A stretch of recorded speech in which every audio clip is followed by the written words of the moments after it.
शेतकरी मित्रांनो, माझ्या ऊस पिकाला आज 90 दिवस पूर्ण झाले आहेत, पण गवताने संपूर्ण शेत व्यापलं आहे. म्हणूनच आज माझ्या ऊस पिकावरती तणनाशकाची फवारणी चालू आहे.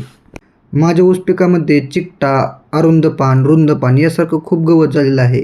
आता जो तुम्ही व्हिडिओ बघत आहे तो तणनाशकाची फवारणी करून 5 दिवसानंतरचा व्हिडिओ आहे आणि मला या तणनाशकाच्या फवारणीचे खूप चांगले रिझल्ट मिळालेले आहेत. आता या तणनाशकाच्या फवारणीमध्ये कोणती औषधं वापरली होती ते जाणून घेऊया. फवारणीमध्ये आपण सुरुवातीला घेतोय मेट्रोबुजन 70% WP हे घटक असलेलं तणनाशक.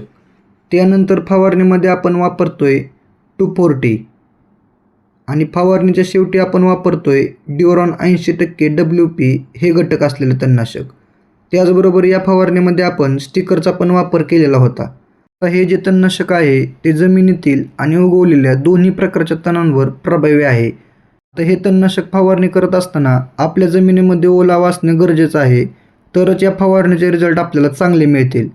शेतकरी मित्रांनो, माझी जर माहिती तुम्हाला महत्त्वपूर्ण वाटत असेल तर नक्कीच आपल्या ER फार्मर या यूट्यूब चॅनलला सबस्क्राईब करा, व्हिडिओला जास्तीत जास्त शेअर करा.